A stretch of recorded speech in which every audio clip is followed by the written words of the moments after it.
thanks for showing up in a timely fashion. Definitely appreciate that. Yesterday was kind of introductory, us getting to know one another, us getting to know the conveners, the organizers, the co-conspirators, if you will, of everyone who brought you here, but also sort of the incredible pool of talent that India represents. I've already had several really interesting conversations, and thanks to one of them in this room, I was unable to fully prep this talk, but the conversation was more interesting. And I've given a version of this talk back in September to 50 state and federal judges at a lecture competition in Las Vegas. I've stripped most of this sort of judge relevant thinking about it, but I kind of want to start out by saying, what does the word constitution evoke to you? I say constitution, what do you think of? A set of rules that people agree to work inside. Yeah. Is that true of every nation state's constitution, though? Maybe, depending on your view of the US's founding. But I've worked on constitutions in countries like Vietnam. I wouldn't say that that's exactly a fully democratic process of everyone coming together and agreeing on a thing. Sometimes a constitution is agreed upon by a very, very narrow set of elites with a very, very specific purpose. But naturally, I'm actually glad you began where you did, because you didn't even mention the nation state. It may have been you did some of the readings.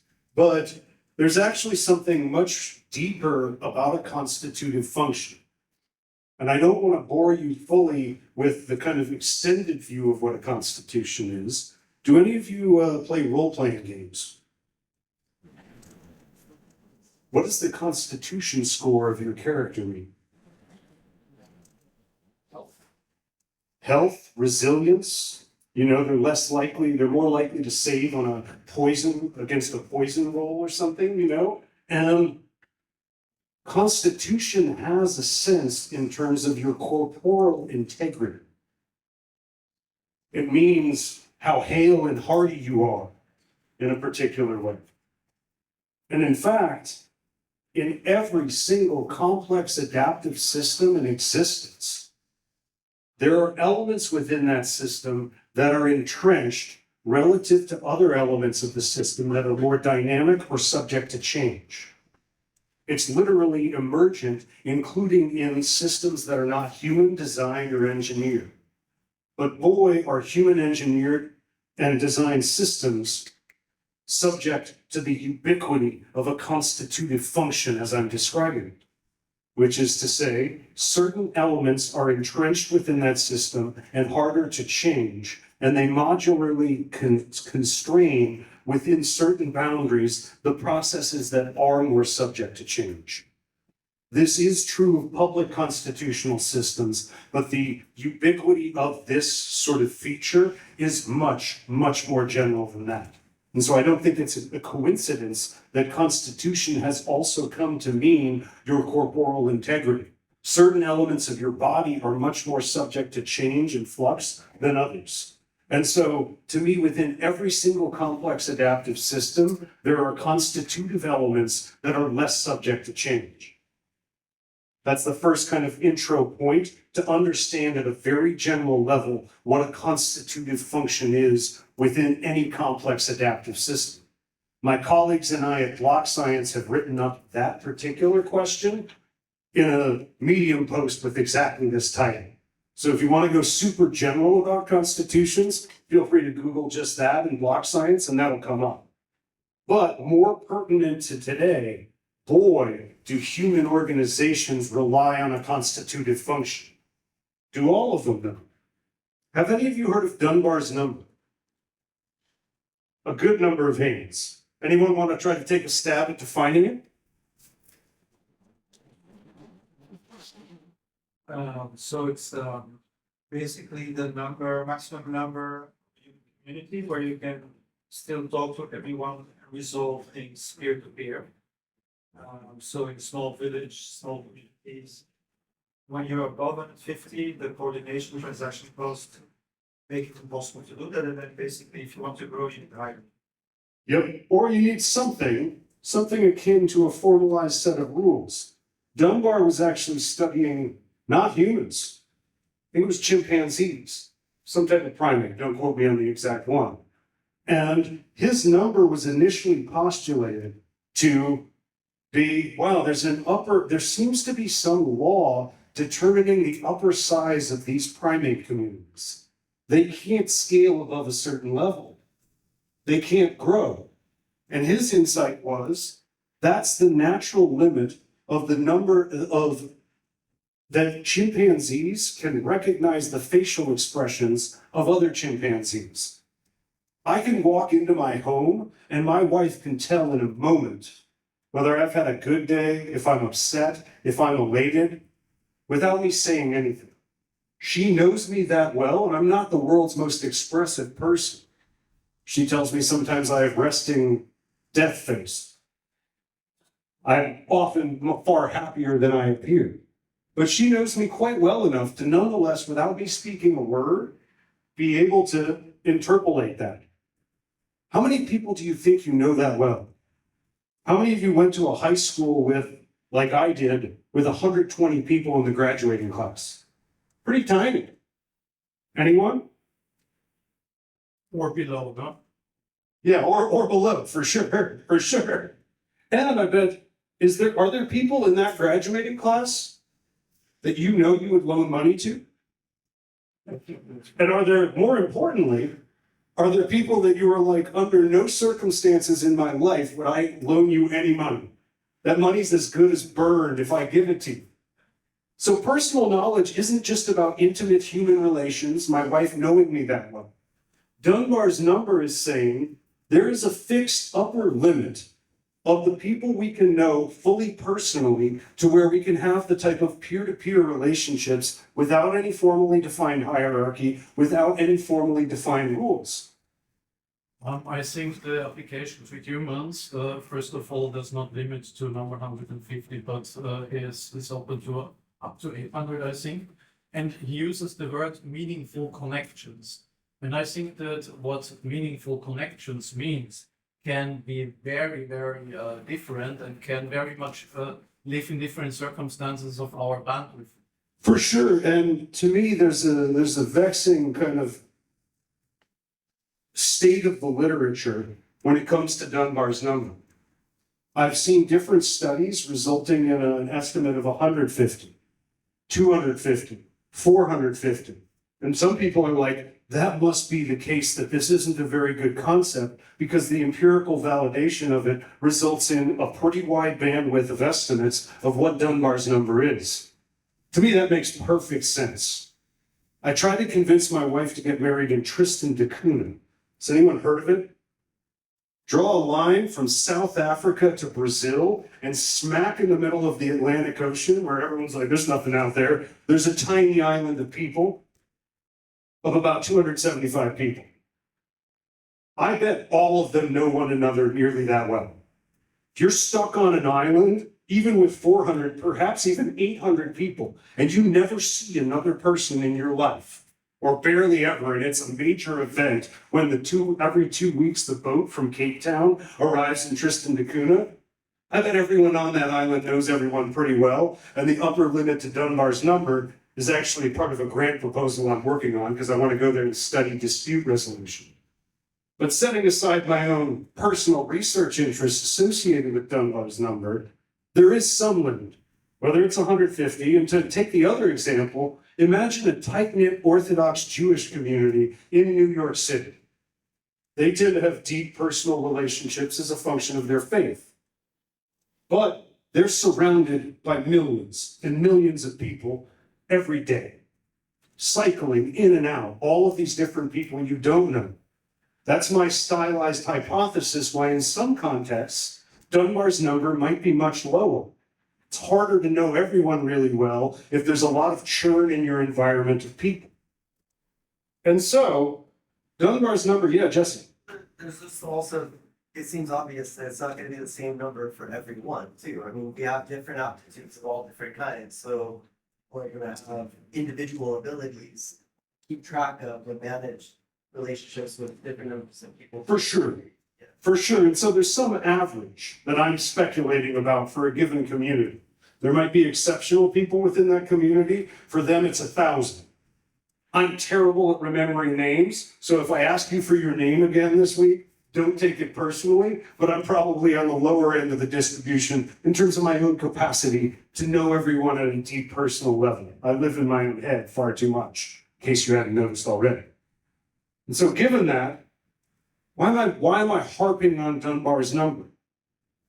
Because gosh, do human communities persist at a scale that far, far outstrips that of Dunbar's number, whether it's 150, whether it's 400, whether it's Burns's upper estimate of 800. How do we do that? How do we productively coordinate our activities at this scale? To me, it comes back to constitutions. Not necessarily the nation-state constitution that defines competencies.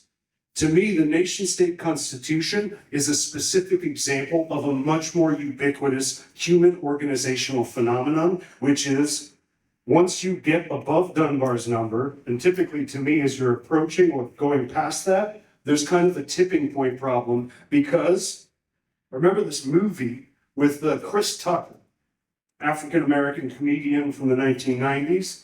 Again, I'm dating myself, I'm older than the vast majority of this audience. But he was actually saying to somebody, they were trying to give him something and he didn't trust them, he was trying to give them money. And he said, I don't know you, man, same time. We have to exchange at exactly the same time because I don't know you. I don't know you personally, and therefore people's incentives radically flip when a sufficient percentage of those they're interacting with, they don't know personally. So they don't know if it's the member of their high school that they would always loan money to because, boy, their personal credit history in terms of their behavior around one another is golden, or if it's the person who will literally run with the money and never be seen again. If you're naturally risk averse, as most humans are when it comes to anything they deeply value, what is the risk averse presumption when you don't know the person? I don't know you, man, same time.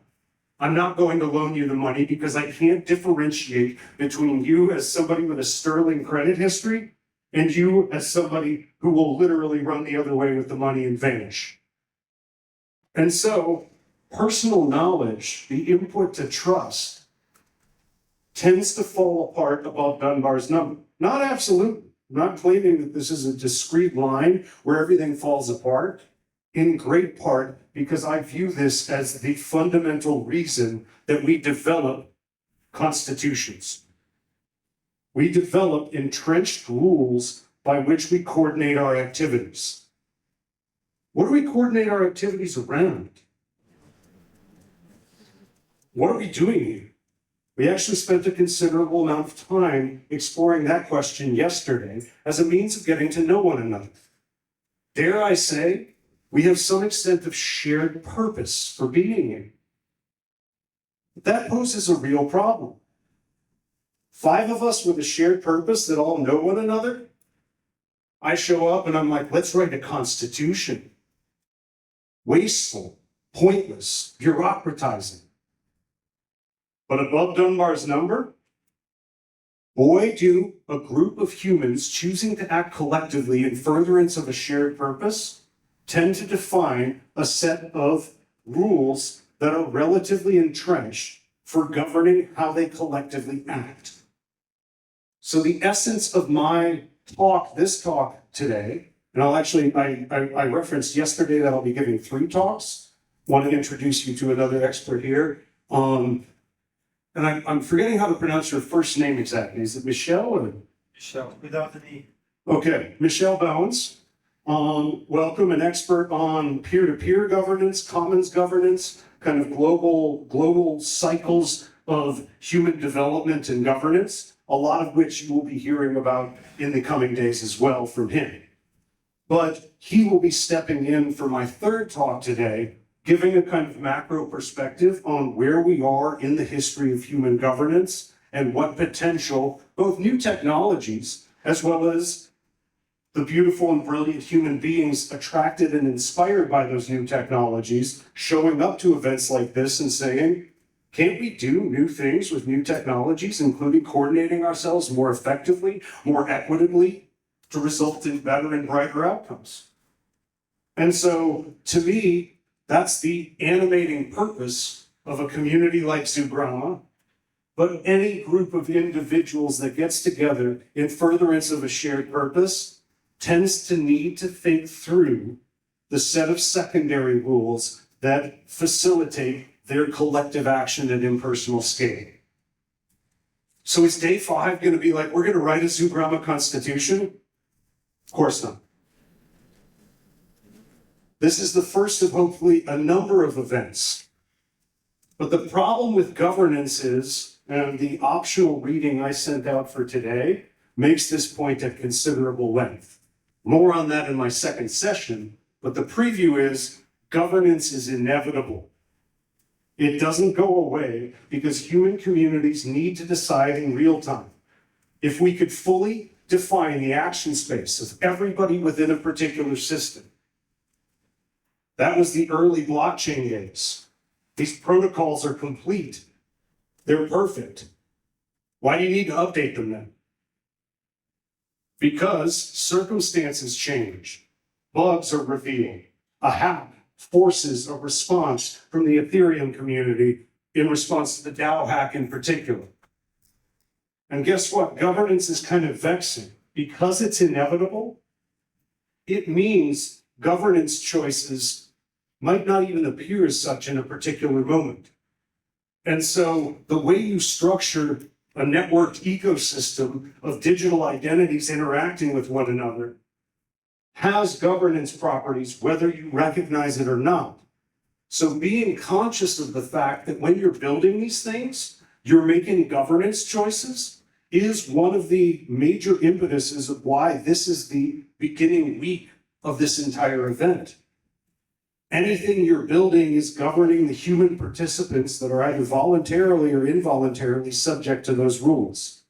My narrative today is basically true of both public constitutions, as well as all of the entrenched secondary rules, as they're called, that facilitate all human organizations. A very unhumble topic, but boy, is it ubiquitous in human ordering above Dunbar's number.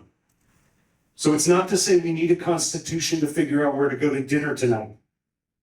It's once people are in a durable human community or a durable set of human relationships that drastically in many instances exceed 100, 400, 800 people, whatever the case may be. And in something global, I don't think Dunbar's number is 800, because many of the people you might not have met personally. And that's part of what's so important about the personal conversations you're having here, in great part the point I made yesterday. It's that knowledge which kind of carries a long way towards trust. It results in Burns being kind enough to tell his partners in legal engineering, maybe you should talk to Eric. We'd never met one another and he just read my stuff online. I doubt that that would be as strong of a recommendation if it issued at all. And so this function is ubiquitous, and my talk today is meant to introduce you to some of the canonical features of constitutions. Yes, this is framed in a public sector way, but not deliberately so, because unlike the public sector constitution is just a subcategory of this more general thing, this phenomenon of entrenched secondary rules that facilitate collective action at impersonal scale. So if you're here at Zugrama and inspired enough and you want to have more of them in India, you are engaging in collective action in furtherance of an animating purpose at impersonal scale. So understanding this stuff hopefully is useful. I want to give a quick review of some economic concepts that I see as, I'm a scholar of institutions and organizations. I have a law degree, I have an econ master's, I have a double bachelor's in economics and Spanish. Somewhere in the weird triangle of law, economics, and finance is where you can find my own kind of intellectual heart, if you will. But these concepts to me are ubiquitous. Feel free to raise your hand or interrupt me if what I'm saying at any point doesn't make sense, and there will be room for questions at the end and discussion. It doesn't just have to be ask me questions, if I provoke something that you think is interesting, a useful example, we want this to be participatory throughout. Today is more lecture focused than most though, because this is just me reading the entire history of governance as I see it and saying these are things you have to know if you want to engage in the process of designing governance in any sense. Hand over here. Curious with the introduction before going in, and you said that you gave this for a bunch of judges before. How was the introduction for the judges different from the introduction you just gave us? To me, the argument for the judges was this is a different way, a more general and ubiquitous way of understanding what function constitutions serve in human order. Because they kind of, and necessarily so, in a system governed by the rule of law, they take the Constitution as almost gospel. You know, it's like that is the ultimate rule against which all other rules are being assessed and which compliance should always be guaranteed. And I'm saying, maybe taking a more functional perspective on what constitutions are doing might be useful to shaping judges' thoughts about the Constitution, because boy, do they think about the Constitution a lot. That was the hook for them, so to speak. And so the first concept I want to talk about is economies of scale. Anyone heard of that? Anyone want to take a stab at defining it? Your hand came up first. I think it's just when there's a lot of people who want to buy stuff, and so you can sell it at a lower price because the demand is very high. So that's a great, and taking from, you know, a microeconomics textbook where this concept emerged, definitely a great example. Well, I trace it back to Adam Smith, but I'm also like some of the deepest sort of truisms in human behavior, it's hard to define where they originated. But certainly Adam Smith talks about, wow, we specialize, divide labor, put people into a factory and have an assembly line of production, and we can produce far more than a single person ever could. This notion is also embedded in a book called I, Pencil, talking about how the knowledge to produce something as simple as a pencil is not contained with any individual. Requires an understanding of refining rubber, petrochemical extraction for the paint, wood harvesting and manufacturing, graphite, you name it. And if you think that that relies on an incredible level of specialization and division of labor, think about the phones in each of your pockets. How many people's ideas went into the patents, the other things that this very useful piece of technology, which many people are not seen without at any time, was required to produce. I sometimes assign my students a YouTube video of somebody who set out to make a chicken sandwich by themselves, by growing the wheat, by raising the chickens, ultimately slaughtering the chickens, and it took them 6 months. And you can get that for, $2 in a fast food store. So that is, at scale, you can produce things at a much more efficient level. It's not to say that everything's perfect under the hood. Often there are monitoring problems at scale. There are externalities from highly scaled production.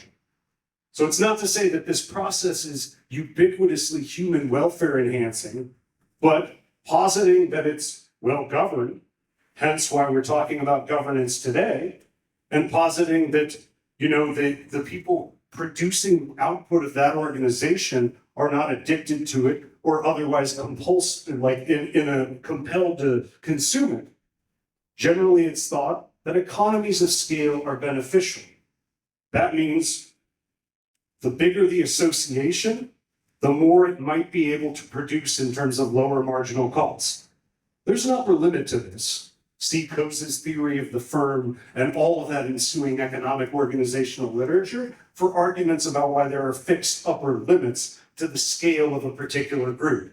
But to me, what economies of scale means is for most complex human coordinated purposes, we need organizations above Dunbar's number. And so, to me, that means we probably need to define the rules for that system.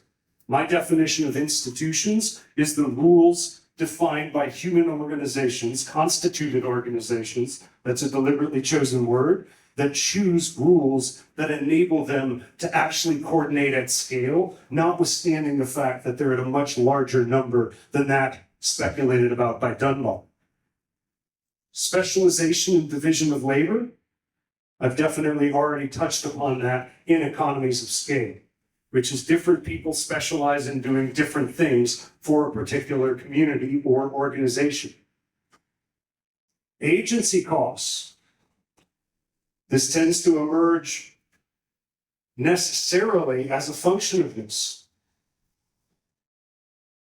which is, has anyone heard of agency costs? Problem is, if I'm working for someone at a wage, they anticipate some benefit to my actions. But that means I'm not internalizing all of the benefits of each marginal unit of effort that I apply. Somebody else, the person employing me, is getting some of that benefit. So in my office at CU, do I never go on Twitter to do something non-work related?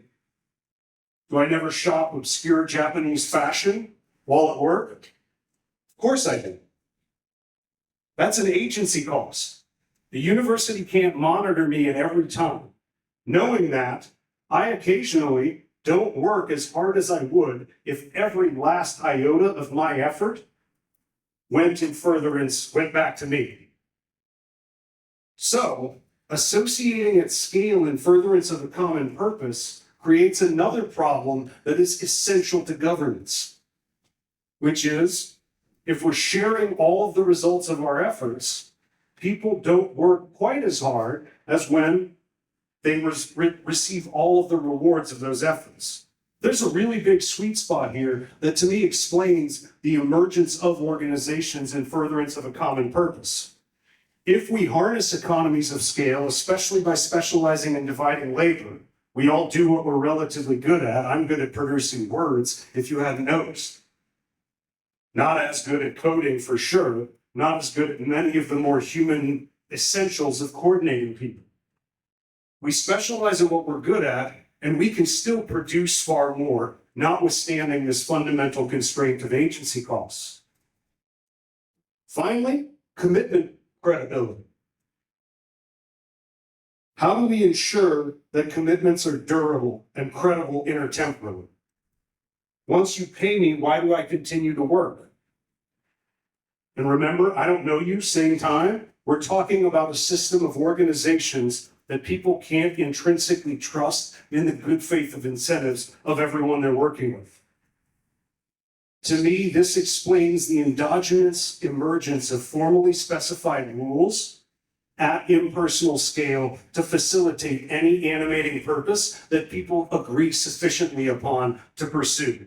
Yes, this applies to private firms, but this applies to philanthropic organizations. You name the animating purpose that motivates enough people to durably commit to a particular organization. Or, in the case of nation states, they're stuck with those rules whether they like it or not. Finally, incomplete information. We can't predict all downstream outcomes. If we could devise, given enough time, given smart enough people, especially those interested in mechanism design. If information was complete today, we wouldn't need governance in an ongoing sense. If we could perfectly predict the future, all possible actions of every human being subject to governance, we could define a perfect governance system today. That should sound crazy, because guess what? 90 in uncertainty springs eternal. The world is non-ergodic, as it's sometimes said. Given that we can't predict all downstream outcomes, we have to decide in real time. We have to respond as a human community. And this isn't necessarily just to negative shocks. A massive user base for a particular network explodes suddenly. NFTs take off. Pump.fun suddenly injects new life into Solana. And suddenly you have a new class of stakeholders that is good, depending on if you think what Solana is pursuing is good. But I tend to be agnostic as to the animating purposes of most organizations. except for the ones I belong to, because I'm formally a constituent of those organizations. But if what you think the organization is doing is desirable, and they have a sudden positive shock, they often have to change their rules. They often have to change their rules as a result of negative shocks. See the Dow hack narrative I already provided. So to me, these tell us a lot about what a good set of secondary rules look like. To me, these are ubiquitous in human organizations. We see massive benefits to associating above Dunbar's number. We specialize and divide our labor according to specific competencies. But this creates a set of agency costs that you have to take into account. Your politicians don't always act on your behalf, and so you embed voting rules to recall them periodically if they're running away with too many of the rents. Newsflash, they're running away with some of the rents. That's kind of inevitable. I sometimes in my office at the university shop for obscure Japanese fashion. So guess what? Agency costs abound. And the credibility of everyone's commitments within these organizations is essential. And boy, do these organizations need to confront the reality that at any point in time, their perspective on future events is incomplete. These are, to me, drawn from many, many different economic literatures, but generally well accepted. It's not to say, oh, in every case, agency costs are large. They vary considerably, depending on the size of the organization, its animating purpose, who it's composed of, who is essential to produce the thing that the organization is organized in furtherance of, that animating purpose. So why do we act collectively? We're better together. We can do more. We can harness these economies of scale. We can draw upon the incredibly diverse pool of talent that this room represents. What is guaranteed is that every single person in this room is better at many things than I am at those things. I'd like to hope I'm better at least one thing than you, lecturing at you about constitutions. Otherwise, I'm wasting your time literally right now. But setting that aside, that is the essence of this specialization and division of labor and harnessing economies of scale, is a recognition that we do better in larger communities. We are able to do so much more as human associations. What does collective action require? First, a decision. So to me, you need a way to decide as a group. This is known in a famous book called H.L.A. Hart's The Concept of Law as a primary rule. So how we decide as a community. Imagine I'm crypto wealthy as hell. I'm not, by the way. And I'm so inspired by my time here that I'm like, I'm going to donate 100 Bitcoin because I got in early to this community. How do we decide about who gets the money? What projects do we fund? A lot of this is what we will be discussing as an introduction tomorrow. Different ways of surfacing community preferences for important decisions. Raw democracy, simple majority. Actually, no, this is an important enough decision that 70% agreement needs to occur. So there are many different parameters that you can use to define how a community makes a decision. But prior to a community acting, it needs to decide what to do. And therefore, it needs a decision rule. Quadratic voting, prediction markets, conditional funding markets. All of these are ways of saying this is what is likely to occur, or this is what should occur as a function of a set of individuals empowered to make that decision for the community. Sounds like I'm talking about a set of rules you need to define before you can engage in collective action. That's exactly what I'm doing. So this is called a primary rule. Problem is, though, there's a defect in any primary rule, which is one group obtains a majority and makes a few decisions that benefit them, but maybe not. are in furtherance of the community's purpose. What's their incentive? Once they get as much as they want, they say, now for any primary decision, we're changing the rule to be 95% majority vote. So unless you insulate your decision rules relative to your primary rules, you've got a real strategic problem in terms of the endurance of everybody's ability to influence outcomes. So when do we need to specify the rules? To me, this is the point about Dunbar's number. Any large enough group needs a set of secondary rules. In public sector contexts, this is canonically a constitution. The secondary rules, one of the essential definitions of those secondary rules is they're harder to change than the primary decisions within the system.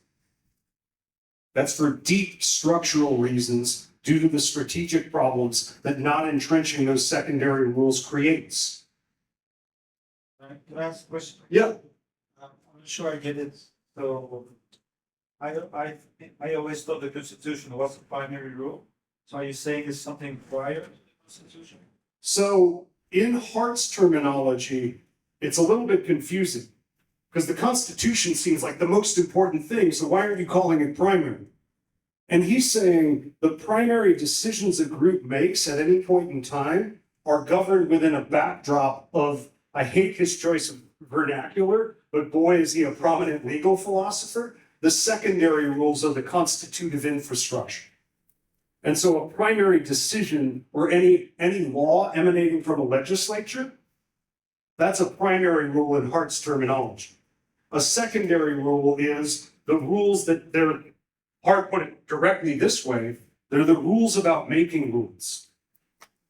And so those secondary rules relative to the system that then articulates primary rules, those secondary rules tend to need to be entrenched. Again, this is in groups above a certain size, above Dunbar's number. Below this number, we tend to reach a consensus without articulating rules. Personal knowledge governs. We voluntarily associate. You realize I talk so much at dinner, you never want to go to dinner with me again, and you don't. It's that simple. But above a certain size, this function is ubiquitous. So what do we need before deciding? A decision rule. Otherwise, you get this cycling and strategic behavior I've been describing.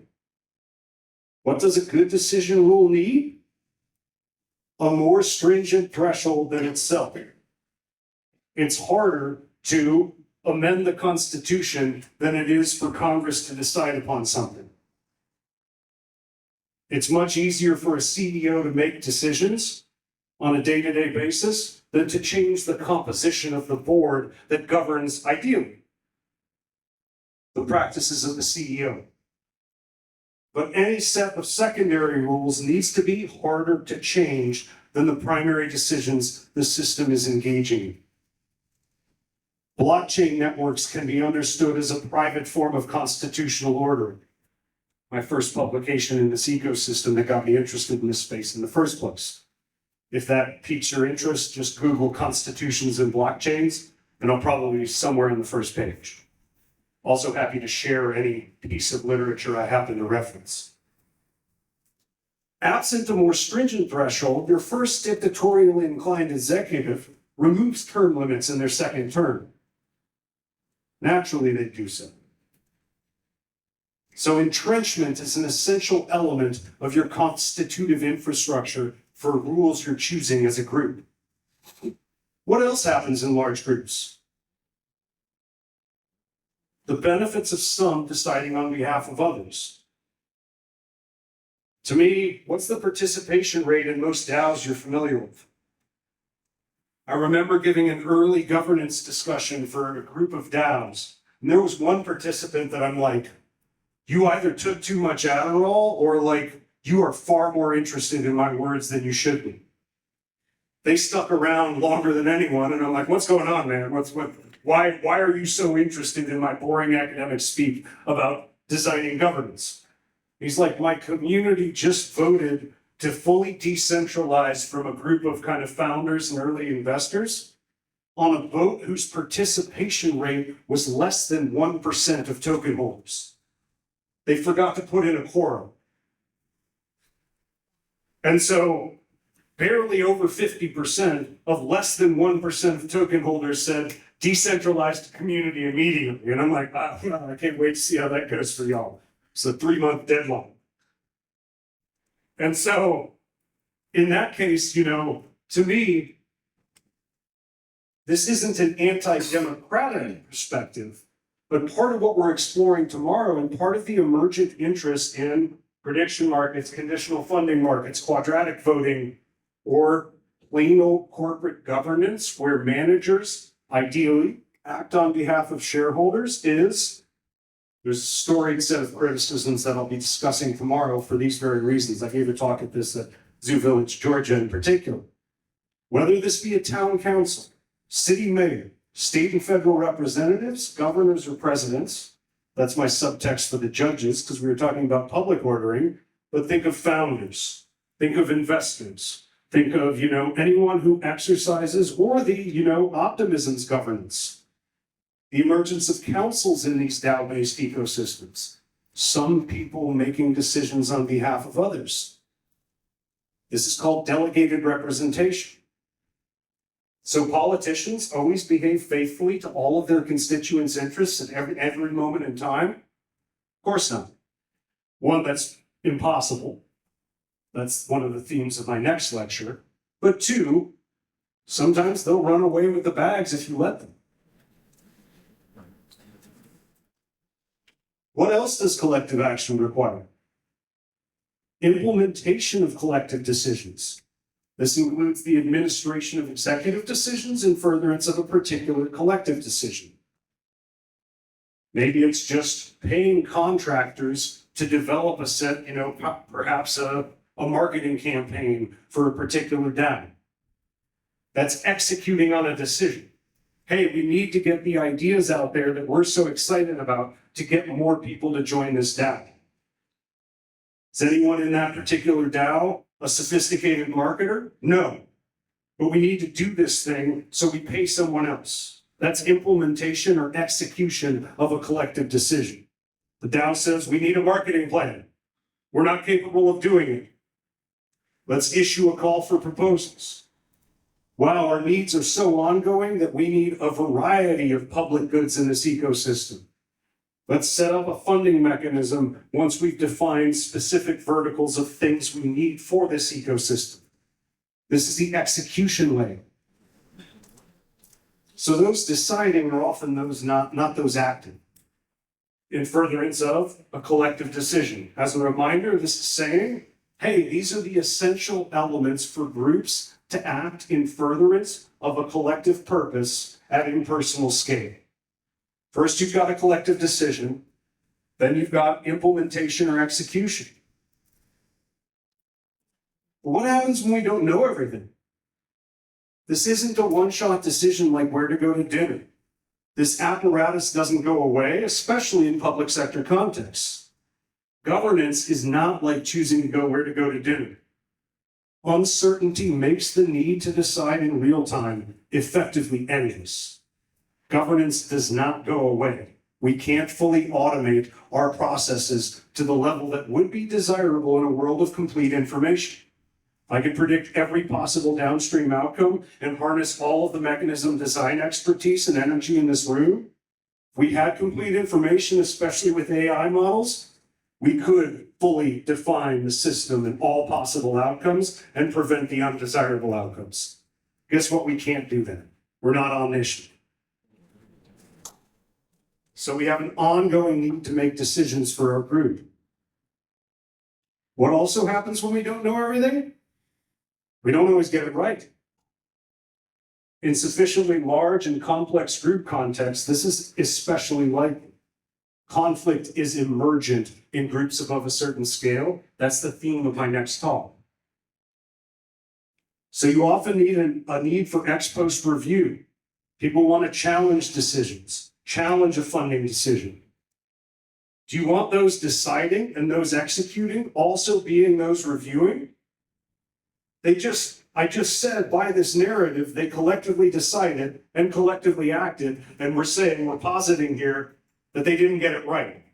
Are they going to review themselves and be like, we got it wrong? Rarely, if ever. So often, you have a need for ex post review. So what does collective action require? A decision, implementation, and review. These are the kind of canonical functions that you definitely see in constitutions. I've deliberately avoided these exact terms, the legislature, the executive, and the judiciary, because I'm saying these functions are so much more ubiquitous in human action, collective action at impersonal scale, mind you. You're like, wait, in corporate context? I'm like, many CEOs don't want to run afoul of the HR department.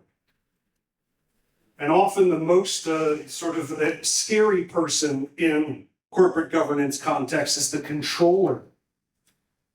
The CEO says, yes, fund this thing, send this person this check, we're doing this, we're issuing this.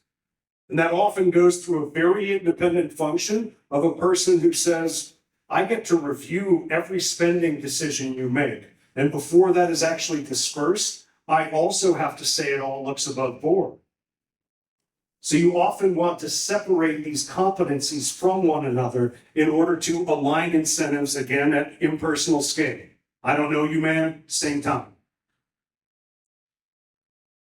So I've spun a narrative that describes, not limited to, but certainly describes the emergent. If every decision that affected you, you got a push notification on your phone. Municipal decisions, provincial or state decisions in the US context, national level decisions. How long would it take to even make those decisions if we had to aggregate everybody's input at every moment? So we delegate representative authority into these canonical functions by which human groups collectively act. Do y'all know any founders that characterizes? I've read about some for sure. So wow, have we empowered some group members relative to others? So how do we constrain those especially empowered? Don't concentrate all these powers in one place. Have constraints on what collective decisions and actions can reach. Popular constraint on delegated representatives. These are all necessary for commitment credibility that these rules will be reliably enforced intertemporally and won't reach certain crucial interests, especially those of minorities to any given collective decision. You're like, seriously, are you talking about public constitutional functions? I'm like, actually, these are really critical in context where people can voluntarily exit. The moment a system says, we're actually going to, raid a subset of inactive wallets on this network. These wallets aren't being used. If you talk to me at all, you may have heard my anecdote about losing $80 of Bitcoin in 2013 in a hard drive crash. That wallet is dead. My hard drive crashed. I sold the computer to a friend, and irretrievable for sure. That'd be $900,000 today. But that is a dead wallet. I cannot access it. No one can access it. And so imagine the Bitcoin network says, we could use a little more liquidity in our transaction pool. So we've hit the mining cap. We're concerned about continuing to incentivize miners. So we're going to seize all dead wallets in 6 months. Those tokens, we're not actually raising the cap. That would be bad. But this is inactive currency. Let's just seize all of the dead wallets. They could if they sufficiently agreed in a protocol update. This is not impossible, except I think this would go against deeply held community principles. So I'm not saying I think this will happen, but this is why you want to constrain what is possible through the decisions of a particular collective action body. And the mining pools deciding on protocol updates are deciding on behalf of all users of Bitcoin. That's delegated representative authority.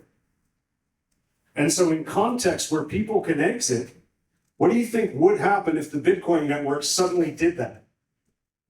I bet the price would go down.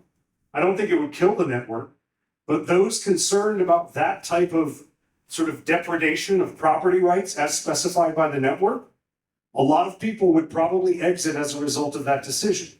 So if exit costs are lower, then these concerns about how you constrain authority are in one sense mitigated, because knowing that, I don't think mining pools would actually make that decision.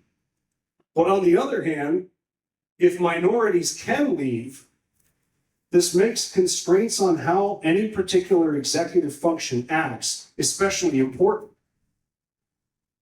What else is needed to implement collective decisions?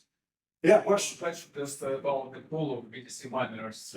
I just not see the delegation representative. I see more oligarchies down there. So it's like factories or businessmen, they produce some goods, they sell these goods, for example, but they more they care about their interests, but not about Bitcoin holders. So it's That's a fair point. That's a great example of agency costs. And so to me, I might have painted the vision of the Bitcoin network in a bit too rosy of a lens. I'm certainly not a maxim, to be very clear. But setting that aside, what is true is that at some point, if that oligarchy was like, let's take the money and run at a sufficient level, their entire economic backbone would evaporate. And so for me, there's definitely a sense in which validators, mining pools, are constrained by the interests of ordinary Bitcoin holders that their decisions should sufficiently represent. But boy, is there a thick wedge of agency costs from which they can extract rents. Make no mistake. So that wasn't meant to sort of lionize the Bitcoin network in any sense. It's meant to say this narrative I've been providing to you applies to private sector organizational contexts, including blockchain networks. And I've got a string of long-winded publications about understanding blockchain networks as a form of private constitutional order. Because relative to corporate boards, I do think mining pools are more constrained. Their actions are very transparent. They don't fully control the network such that other independent, and by my read, maybe two mining pools control that network. And so again, this isn't to lionize the Bitcoin network per se. Soft notes pretty thoroughly, I think, checked some of the power of mining pools. But setting all of that aside, to me, this is more an argument that this stuff applies to private sector and public sector contexts alike. So understanding how you define secondary rules in furtherance of a collective action purpose is essential to understanding governance. This is the constitutive infrastructure that facilitates animating purposes for human collective action organizations at impersonal scale. I say that at impersonal scale a lot. That's above Dunbar's number. Personal knowledge, we know one another, I would or would not loan you money. Impersonal scale is, I have no idea whether or not you're trustworthy. And this is part of why these networks have been likened to be trustless systems, although I dislike that strong of a term. They reduce the need for trust because of the confidence that participants can have in the reliable execution of rules collectively agreed and decided upon. Earlier you said with lower exit costs, constraints are more important? So to me, there's a paradox there. Exit costs both constrain, but in that sense, they also can cause the evaporation of the endurance of a community. And so I think in an ideal world of zero exit costs, all concentrated exercise of governance authority would be perfectly constrained. But because exit costs are non-zero in all contexts, that creates an agency cost wedge that those exercising concentrated governance authority can extract from it. Those are rents in economic parlance. Yeah, how do you compare exit cost and gatekeeping? Do you think gatekeeping is necessary as a function of constitution?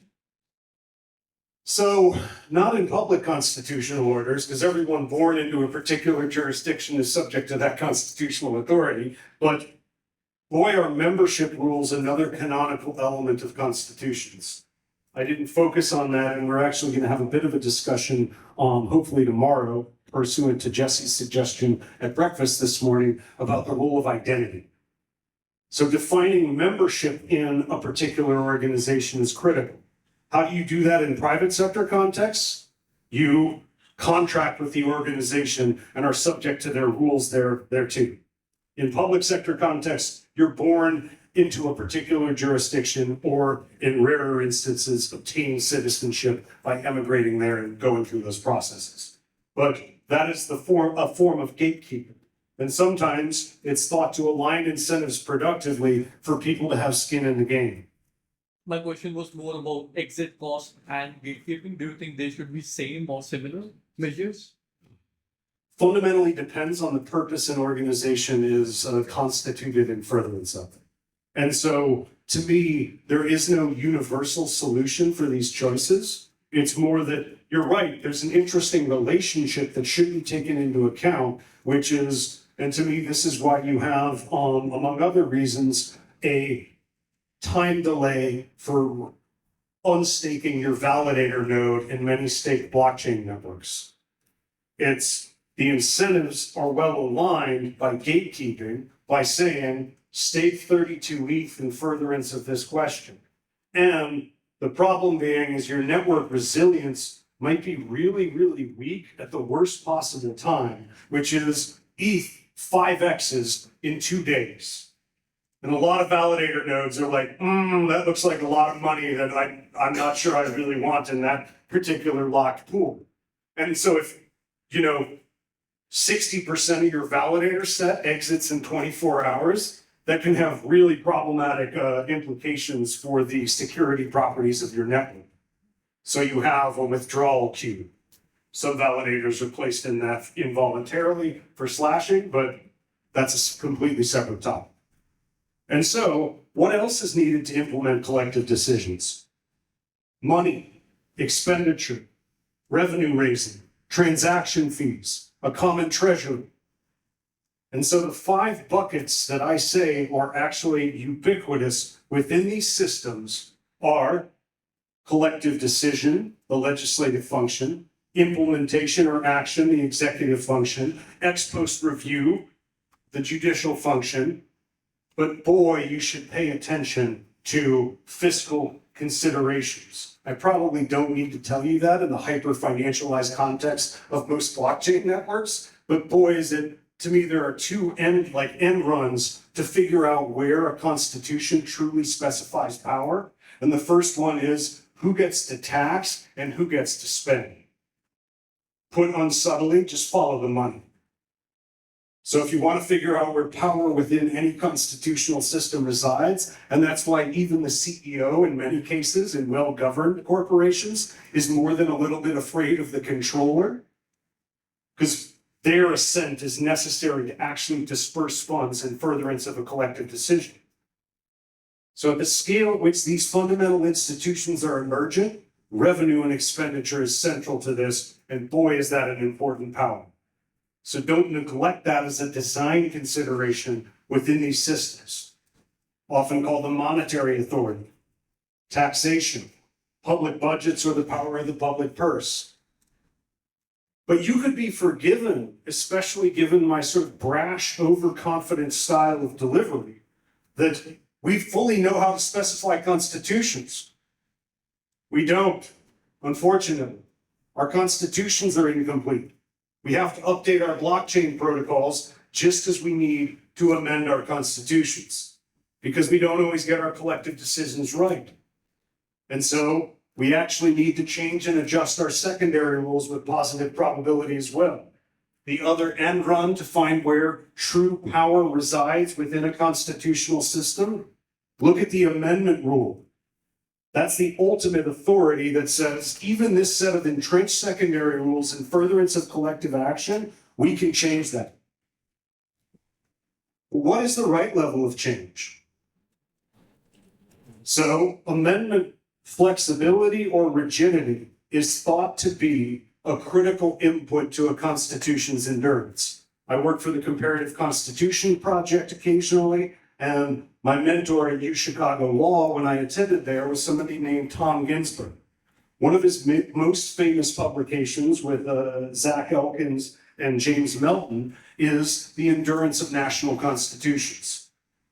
Constitutions that are rigid past a certain point, that are too hard to change, are actually less enduring than tries to. Human-devised rules are not like physical laws. We can't amend gravity, but we can operate within that constraint in ways that reduce the power gravity has on us. But that's different than saying we actually don't like gravity, so we're getting rid of it. We don't have that power, but we always have the power to change our collectively defined rules. But you're absolutely right. There's a very fascinating literature about some constitutions saying these portions cannot be amended for eternity. But if you say the Constitution can never be amended, what is certain is that thing will flip with positive predictability relative to ones that can be amended to a certain level. I saw a hand over here. Wanted to make a comment, the way you're describing it also sounds like DNA. Absolutely. And that's Become dinosaurs and DNA, which are too fast, we don't get so. precisely. I love that you're bringing it all the way back to my argument at the very beginning, which is all complex adaptive systems have certain elements that are harder to change than others. But boy, do the complex adaptive systems have to permit change in order to endure. But too much change and the system can't cohere. And so there's some kind of sweet spot, and this is a means for understanding complex adaptive systems. If that fascinates you, I've got a handbook forthcoming on institutions and complexity theory, which is all about the overlap between complex adaptive systems and human rule choice. A fun book if you're into these kind of things. And over here from Jessica. Yeah, it's interesting to me that there seems to be a separation of two things, really. There's like our technical ability to do things and then the advisability of doing those things. And sometimes the wrong one is leading the other, you know, like we're solving social problems. We should be solving social problems first and then using technology toward those goals. Then we are looking at some things like, have you been following what Zugrama has been posting about working toward like credible commitments? Basically saying being able to specify which parts of a smart contract are immutable and which parts can be upgraded. And Interesting. so if they could deliver on promises like that technically, then it's like people are going to start exploring those questions about like the advice, you know, now we're only constrained by the advisability of things. And it's like, well, which things should be or should not be immutable? And these problems are ubiquitous in these contexts precisely because the India in particular is notable from a constitutional perspective because its Supreme Court developed what's called the unconstitutional constitutional amendment doctrine, which is we went through the procedures. We have the right set of powerful bodies or referenda to change this thing. And so this is a perfectly constitutional amendment, but it's operating to a purpose that is at odds with the broader Constitution. And so the court stepped in, and this is very controversial. And not every constitutional system has this, but my question would be, is there something problematic? Is it because the moment you say these contracts, these elements of these smart contracts are mutable, like, boy, does that sound like a hell of an attack vector if you are able to gain control of that ecosystem and you're like, wow, we can make all of these smart contracts mutable in this certain way. And so in constitutional context, some oversight bodies have said, yes, the process by which you made this otherwise immutable set of rules mutable was legitimate, but the substance of what you're doing was actually constitutionally undesirable. That's kind of exactly my point. I think try to pull apart like the technical from the, I don't know, whatever you call that other category. It kind of gets to be in the same way that I think about like if you do like AI type analysis of like the legal frameworks that are imposed upon us that we're all living within. try to break that down hierarchically from like the legal maxims that, govern the constitutional from federal to state to local, all the way down to local regulations. And it's like, there's probably not continuity throughout any of those things, right? Like it would just point out the absurdity of like how everything is tangled onto this something that we can't see completely enough to realize how ridiculous it is. In a way that like, I don't know if it is logically coherent, if it was observable completely.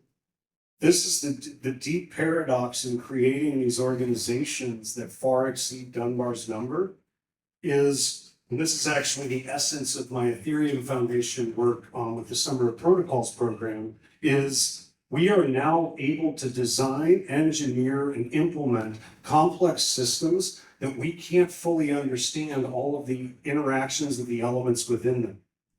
And so around the time we developed electricity, airplanes, nuclear reactors, speedboats, you name it, came the certainty that if there was no way to exogenously kill the system, my piece on this with the Ethereum Summer of Protocols program is kill switch protocols. We need a big red button. In nuclear reactors, it's called a scram button, which is just shut the thing down.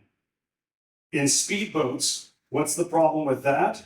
You hit a big enough wave, and there's some phenomenally funny gifs of like people speedboating and hitting just monster waves, and everyone just gets thrown. But if you don't have a way to kill that machine, that is now a missile filled with highly combustible liquid in an area where often many people are on beaches, also vacationing. And so you have something in the life preserver of the person running that speedboat that's embedded into the engine through a kill switch. And when they get thrown out of the boat, that thing being ripped out kills the engine immediately. And so to me, like you're absolutely right. And I view amendment rules, bringing it back to this, that is an ultimate form of kill switch because that is referencing something exogenous to the formally defined system, which is the set of people and the set of values where they're like, this system isn't working. We need to change it. We need to override the entire Constitution and change this provision. And so for me, amendments are a form of constitutional kill switch. And it is that exact complexity, that inability for any one person to understand the entire system of rules that leads to a need for a recursive override that references the set of animating values that are constituting that system in a true sense. This is Kelson's material constitution. This is the little c constitution in that literature, but it's much more ubiquitous than that. And that's one of my two themes for my next talk, which is the normative backbone of a community that defines the institutions in furtherance of its animating purpose. And so, from basic principles of economic collective action to hallmark constitutional features, legislature, executive, judiciary, separation of powers, Bill of Rights, public finance, and amendments. And so for me, I'm like, don't think, oh, wow, yeah, those are important in public constitutional orders. I'm like, if you're designing secondary rules for any human organization at an impersonal scale, you should understand those 5 buckets. Those are the essential elements of constitutional definition of an organization in furtherance of an animating purpose at impersonal scale. Michelle. It's more like a meta question. So everything you describe here is a result of a particular tradition, the European nation state, which was then generalized all over the world. But are you really sure that what we're building now, these kind of networks operating trans-territorially, that they will or need to, do that? Because that's also like a historical emergence in a particular situation. No, I completely agree. It's a deep question about the extent to which you want to formalize your organization. I call the groups that don't have any of these rules communities. They share certain cultural values, deep normative principles, but they don't have the power to command, but they also don't have the power to enforce intertemporal commitments between one another. And so there's deep trade-offs associated with leaving things not formalized. you're absolutely right to make this point because I see Zuzalu as having faced a very interesting moment identical to this. I was at ZooConnect and, I'm sorry, I'll definitely let you finish your point, but I was at ZooConnect and they held a session on where do we hold the next Zuzalu. Vitalik was there. And this decision is the type of decision that is one of the major substantive features of my next talk, which the problem being, and I previewed this for you all yesterday, was if it's in Zanzibar, it can't be in Chiang Mai. If it's in Chiang Mai, it can't be in, Buenos Aires. And so you needed to have people who could vote on that decision and a formal way of saying, these are the rules for where we get to hold the next Zuzalu. And Vitalik, correctly in my mind, was like, these principles are far more decentralized and spontaneous than that. We don't want to constitute our formal governance as an organization. This is a set of decentralized animating principles that I hope inspire many Zuzalus, but there will not be a single, and the subtext of this, follow the money was, I will not be funding at massive personal cost the next Zuzalu next year. I want to see what all you brilliant people do with these ideas. But that also loses the ability to say, this shall be the place, this will be the time, and these are the funding mechanisms for it. And so to me, there are deep trade-offs. And so this is not to say this is always and everywhere desirable, but boy, does the ubiquity of these features in fomenting collective action in furtherance of a particular animating purpose mean those who are designing governance should be aware of them. But make no mistake, choosing to constitute from a community a formal organization is not always desirable. I'm definitely not making that argument, but boy, is it emergent across most human organizations. Not all, mind you, but I distinguish organizations from communities by the fact that organizations have formally constituted themselves, and boy, does every organization I look at have these types of canonical features. Okay, so my point was a bit different, which is that not between having these rules and no rules, but maybe there's other sets of rules. Right? That would be more appropriate for non-territorial networks. For example, the Ostrom's work of the 8 rules of the commons.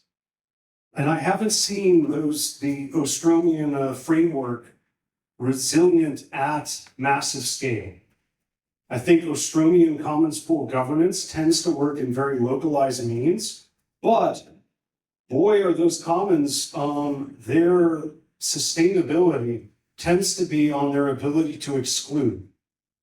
And so concentrating executive authority is often absent from many of the contexts that Ostrom studied.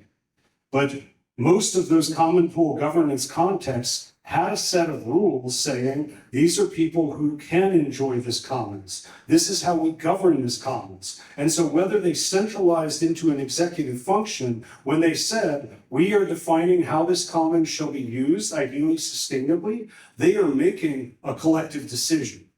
And often that enforcement can be fairly decentralized in practice. And I think catch shares among fishermen are a great example of this, where they're the ones out there fishing. They have the local knowledge, and giving them full ownership of the fishery actually aligns their incentives in a very sustainable way, which is if they can transfer that share in the future, then they don't want to overfish. And boy, if a fisher boat shows up that they don't recognize, they have deep incentives to enforce against it because they know everyone in that community.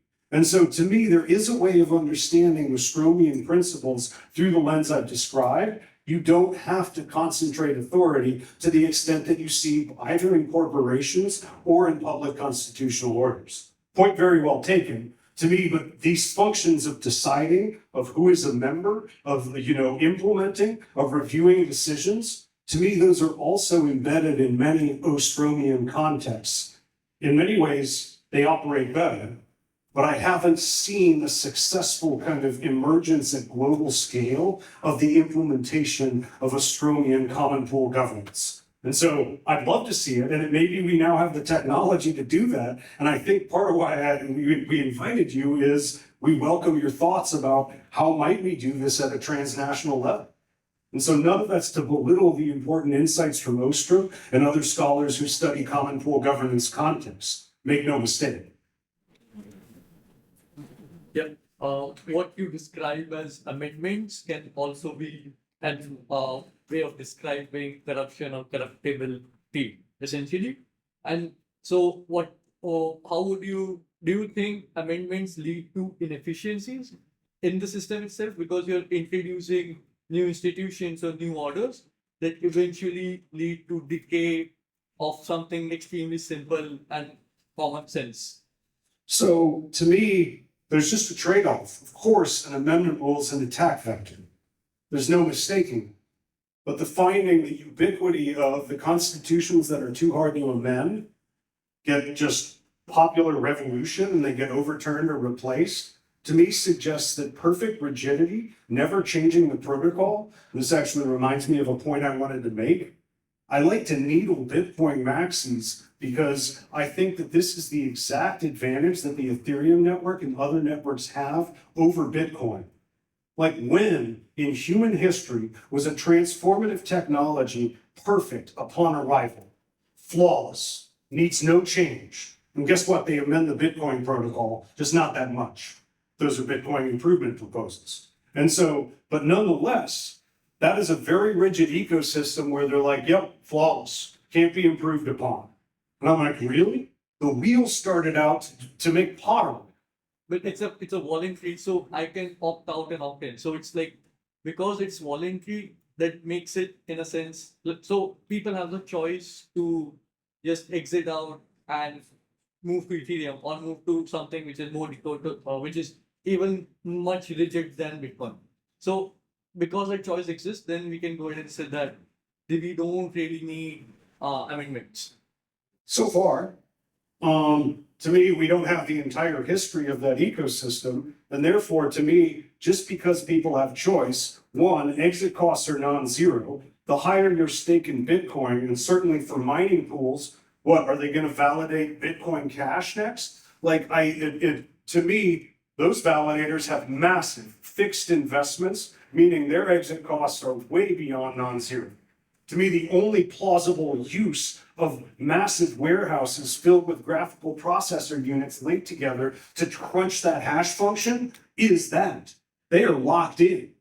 And so, to me, exit costs are very much non-zero on the Bitcoin network, at least for those validating it. And to me, the strength, though, of these networks is both network effects. Bitcoin's got that.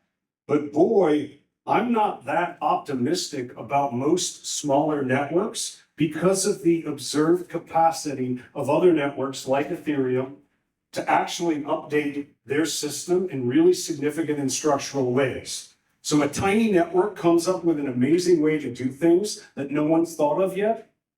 Ethereum, with all of its users and all of its value locked, just slaps it on after the fact as a protocol upgrade and enjoys all of the benefits of that open source innovation because it's not protectable under intellectual property.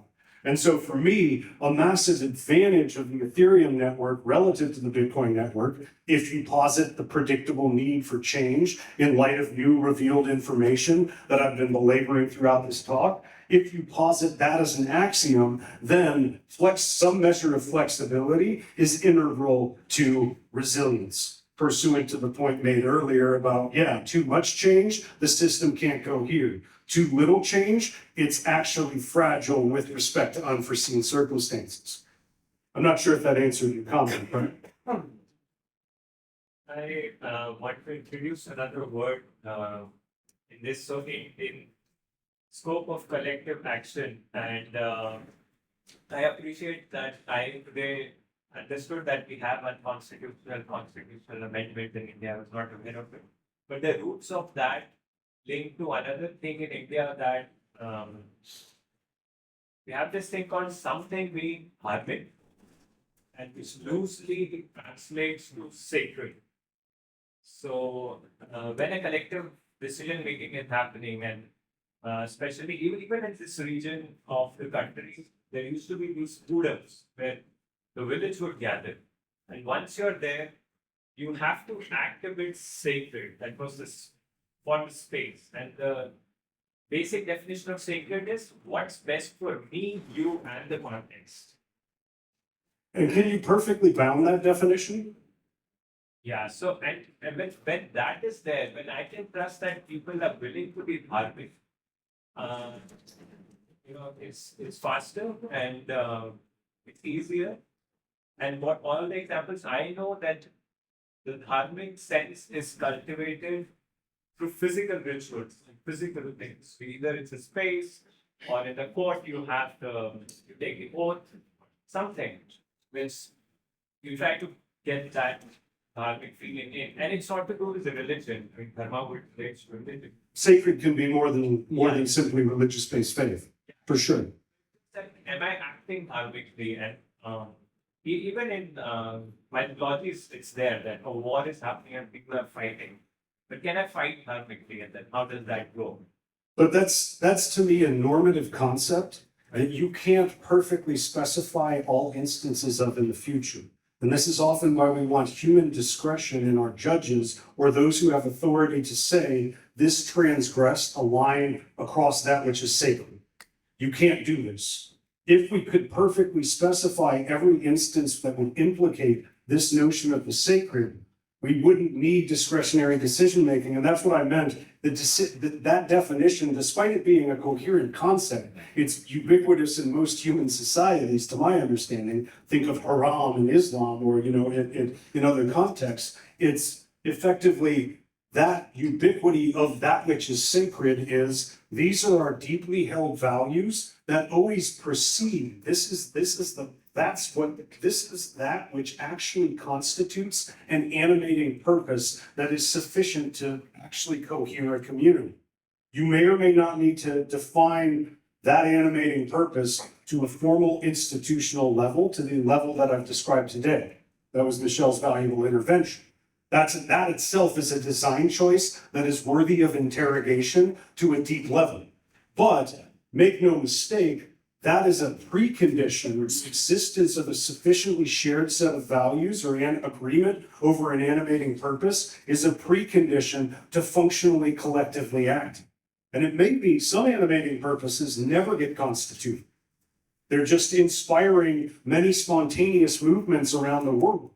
That's my read on what Vitalik hopes Suzalu becomes, is we don't formally constitute it. We don't have all of this baggage of those who collectively decide, those who implement, those who review these ecosystems.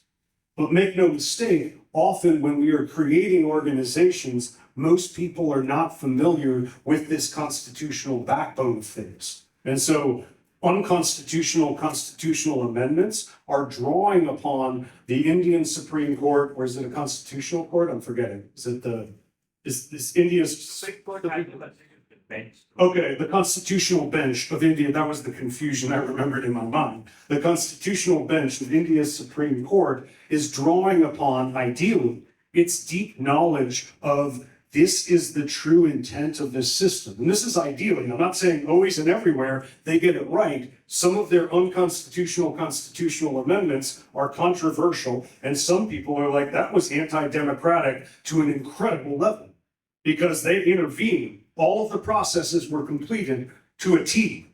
A perfectly constitutional amendment via the processes outlined in the Constitution, and the Supreme Court comes in and says, nope, that is actually doing something that is at odds with this deeper sort of little c constitutional backbone, this deeper set of normative principles, this shared understanding of that which is sacred and that which, those lines that cannot be crossed by any one actor in our society.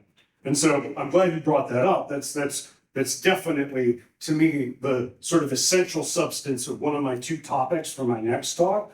That's absolutely part of it, which is we also need to interrogate the norms precisely because in periods of true uncertainty, that which institutional designers could not foresee, norms are what emerge to fill that gap. That is what they draw from, not the formally specified institutions that are insufficient by definition in that particular moment. So in sum, basic economic principles of collective action can reveal a lot about organizational constitution. if you're making choices about governance for any particular community. And I'm not arguing that Zugrama needs to constitute itself immediately. I think exactly the opposite is true. But knowing that the governance choices exist within this broad framework of what I call governance axioms is to me useful for anyone making governance design decisions, whether they're building, and if they're building a system that hopes to coordinate people at impersonal scale, you are engaging in governance, and you probably should be aware of what the entire history of both private and public constitutive ordering can teach you. That's all I got for this talk, but I'm happy to take comments, questions, as well as Yesh last night was like, we need a 2-hour session. I'm like, are you sure people want to hear me rant for 2 full hours? And so given that, I'm like, we have other 2-hour sessions from Eric, but feel free to like either privately or publicly, I have a thick skin, be like, yo, because this talk, when I gave it to the judges, 35 minutes. And so I have been filling Yesh's desired 2 hours with a lot more thinking, in part because judges have spent a lot of time thinking about what the purpose of the Constitution is. And I was perfectly constrained to 35 minutes because I was in a lecture competition where I gave a 35-minute talk, another professor gave a 35-minute talk, and then 50 state and federal judges used the clicker to say which lecture was better. A very weird context in which to deliver lectures, because it was like, yeah. Yeah, I had a question. So the secondary rules are great, but we seem to gravitate towards Dunbar setting when it comes to enforceability of the secondary rules, both in terms of funding or say the quick law, for example, in India, or maybe even in other places. If if I broke the law and I know a bunch of people sort of enforce laws, I can get out of it pretty easily. Same with funding, that you end up funding your friends.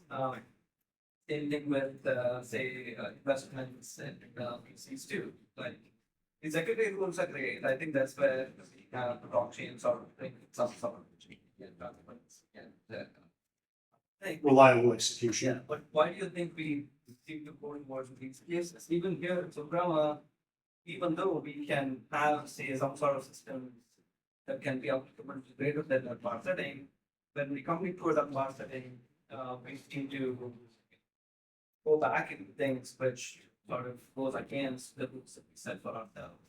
So to me, what I see you as describing is the inevitable presence of human discretion, notwithstanding how much we try to formally specify these rules. And that ubiquity is both insidious and at once desirable. To me, the context where I know the law enforcement officer, or the law enforcement officer sees the color of my skin and decides not to issue me a ticket, terrible. Bad for the rule of law, bad for society, injustice. The law enforcement officer pulls over someone speeding, at like a high velocity and they're drunk, they'll probably enforce. They pull over a husband driving the same velocity, his pregnant wife who's having an emergency near to term, probably, I hope, not going to enforce in that context. And so we can't avoid discretion at every instance, nearly every instance of the application of these rules in human contexts. But the faithful execution of the Ethereum network's rules in the case of the DAO hack would have meant that hacker would have gotten away with a lot of money. What did we do? We intervened ex post using human discretion to say that is at odds with the animating principles of this community. Pretty controversial decision, enough so to actually result in a schism of the network. I don't see Ethereum Classic as being an especially viable competitor these days, although I don't obsess over coin market cap listings to where I know exactly where they're ranked.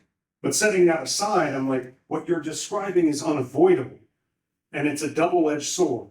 Sometimes it's insidious and it leads to nepotism, cronyism, favoritism, we just fund our friends, but it also leads to the ability to intervene and say, despite this being a clear violation, or despite the need for this to execute according to the pre-specified rules, our human values are saying no. And so to me, I'm like, again, it's inevitable from my perspective, but the extent to which we can cabin and have oversight of that discretion is an essential element of these systems.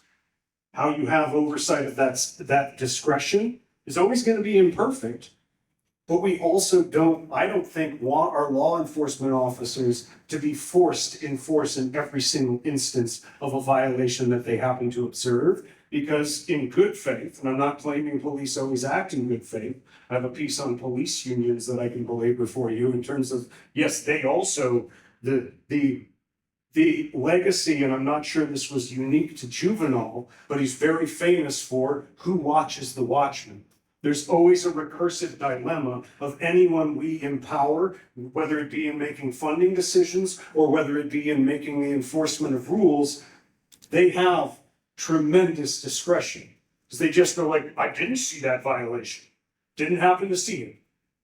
Didn't choose not to enforce it. I simply did not see it. And unless we're present in that circumstance, unless we are watching those watchmen, we have no way of disambiguating between the two possibilities. And so that's why I call it inevitable as opposed to inherently desirable or undesirable, because I think it cuts in both directions. So this seems to be more a flaw than humans. Like the example that you gave was, so you did form the when you were meaningful the relationship with people who were good there, and the example of say somebody investing in something. If I go say hang out with a bunch of people, I form a more equal relationship, and my chances of getting investment from VCs are much more higher because of those things. So this seems to sort of contradict things. How do we sort of be actively aware of such elements?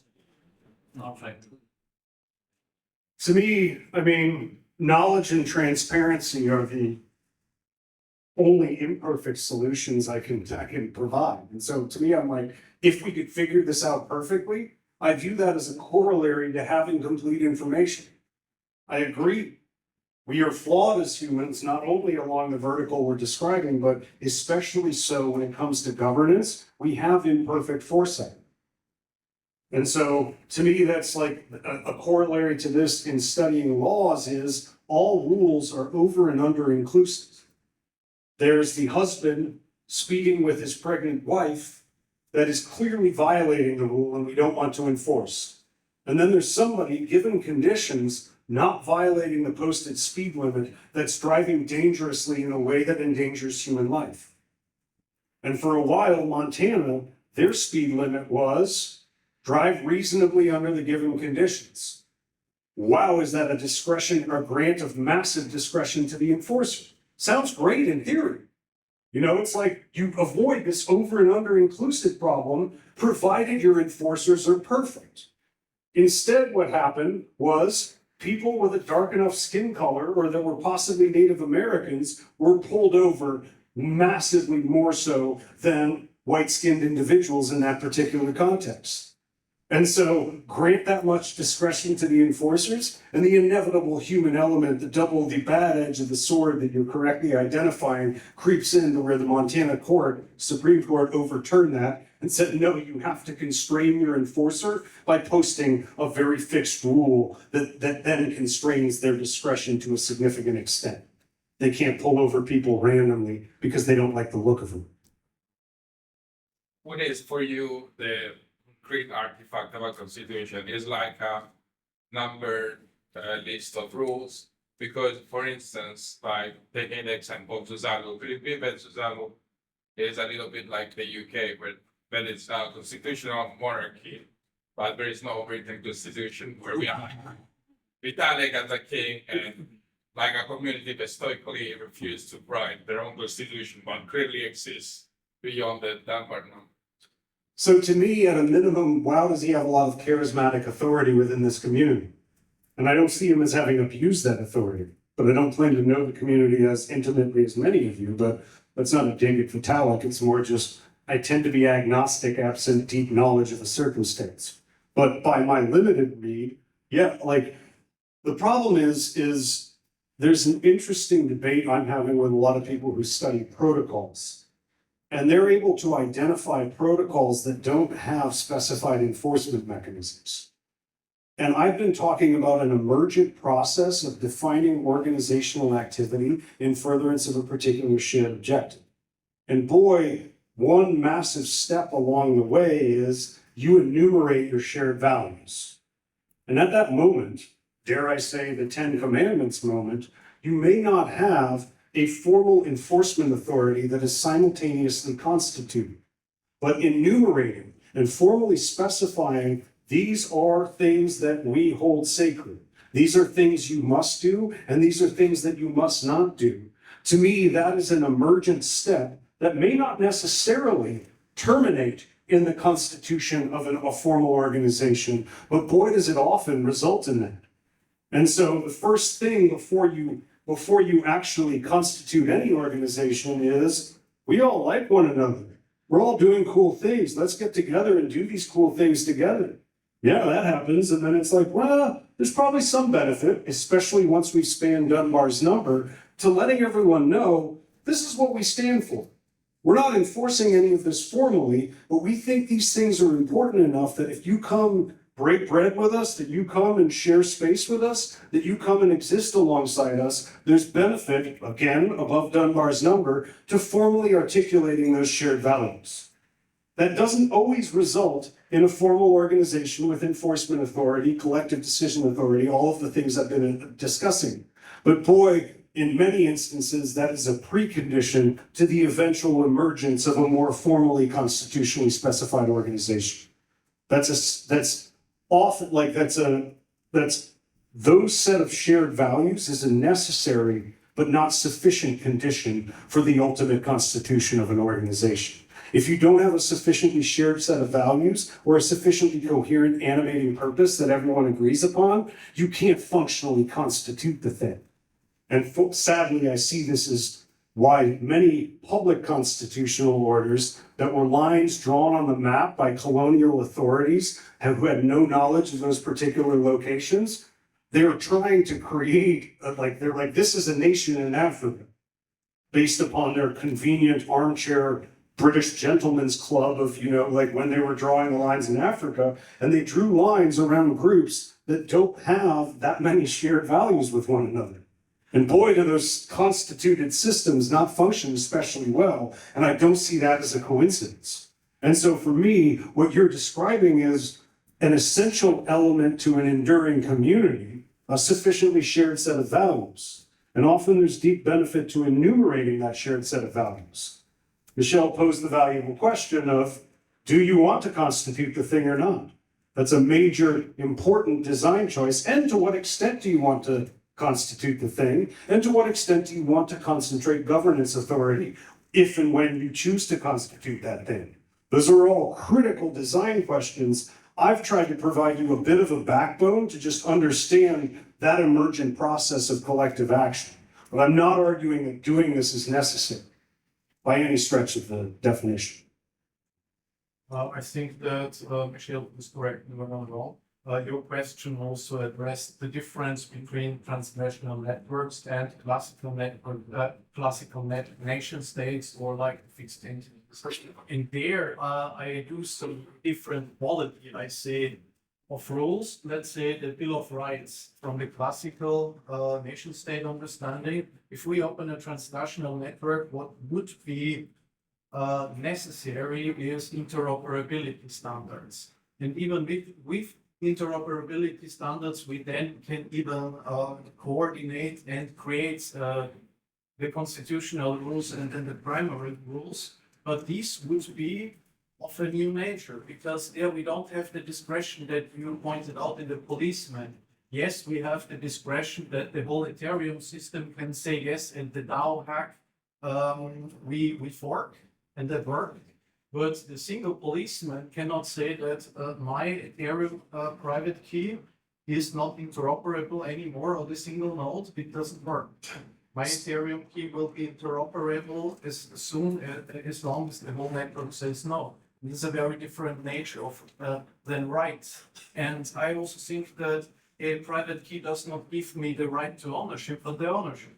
And in a very similar manner, many Bill of Rights, I think, have a more functional translation that we still need to research. I agree that there are many examples of successfully coordinated transnational networks.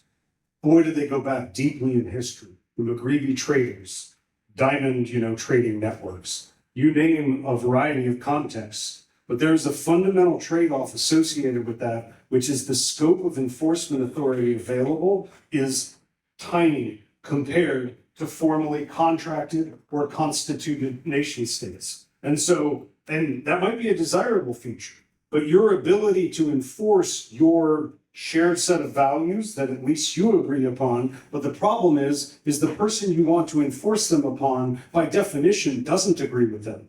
Or their self-interest at a minimum well overcame their willingness to heed a set of shared normative principles.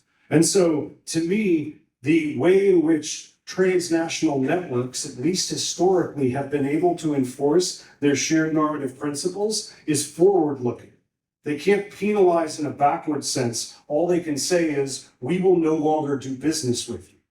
And so there are enforcement mechanisms for transnational networks that are not formally constituted, definitely. But the big trade-off is the level to which you can enforce that shared set of normative principles is lower.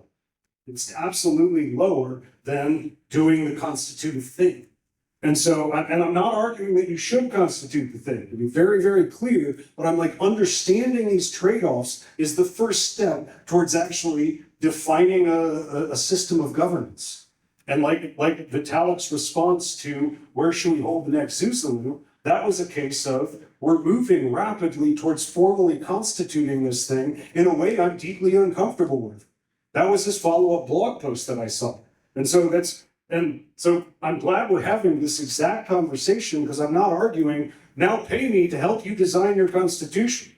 I've done that for some systems and I've advised actual public sector nation state constitutional reform processes. I don't need more of that work done.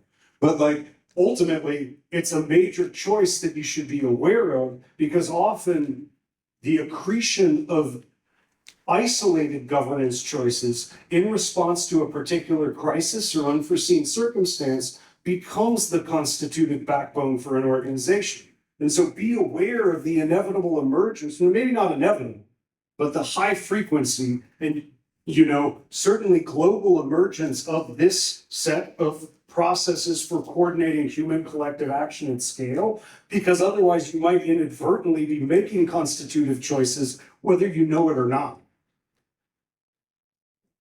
I think my point also was there's in our age in Web3, if we take not transnational networks like the Hanse or the Freemasons, but Ethereum and the Web3 generation, there's a certain overlap of the ability to interact with each other at all and adhering to a certain principle of rules or also values to the degree. And that this has the filtering mechanism that can even only point forward because it's not possible to use retrograde. Or am I wrong? But absent, to me, some type of other identity signifier of a wallet address on the Ethereum network, to me, the rules of that network don't allow you to expropriate the contents of that. You can just say, we're blacklisting this wallet address.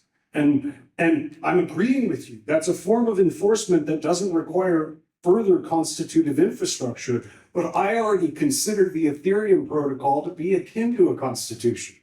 And so I'm also like, is it by the definition I've provided, which is, validators, you have a protocol guild generating protocol updates, you have validators exercising concentrated authority over a very limited set of transactive purposes, but nonetheless, they are providing a set of actions, dare I say governance, in furtherance of anyone sufficiently motivated to join the Ethereum network and transact thereupon.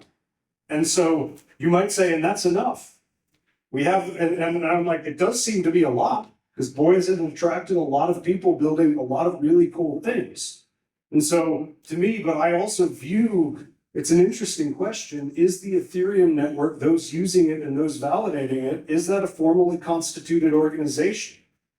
I would say yes, to a thin extent. is my answer. Because I see all of the types of authorities other than ex post review. But wasn't the response to the Dow hack an intervention ex post to say this isn't consistent with our principles and we need to actually not let the system run uninterrupted? And so to me, I see the functions I'm describing as present on the Ethereum network, and it is a much thinner transnational coordinated backbone. So it lacks many of the coercive features of enforcement, by all means. Would you qualify this differently if the DAO hack wouldn't lead to a fork with ETH Classic and ETH Now, but just with ETH Now? Would that be more coercion? Obviously, it would be more coercion, but would that fundamentally change the rest of it, what we just said? If the coordinated backbone was such that the fork wasn't possible, I would say that would have been more coercive. But to me, the ability to secede meant there was a meaningful option for exit that people undertook. But I've actually got a piece that's like, wow, we haven't seen many hard forks in a long time on any major network.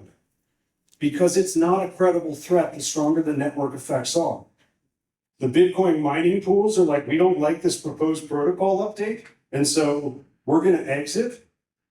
I'm like, really? That fork is going to be worth what the Bitcoin network is currently worth? That to me, it's like it's not a credible threat of exit. The stronger the network effects that the network enjoys them.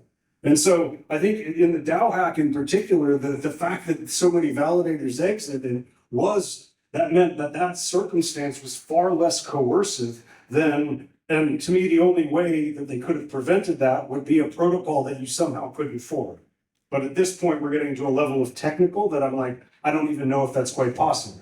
So the nature of open source software is you can fork the thing, but whether or not you could embed it in the network rules itself, that this shall never be forked as a function of independent validators, somebody with a technical background could please educate me because I have no freaking idea.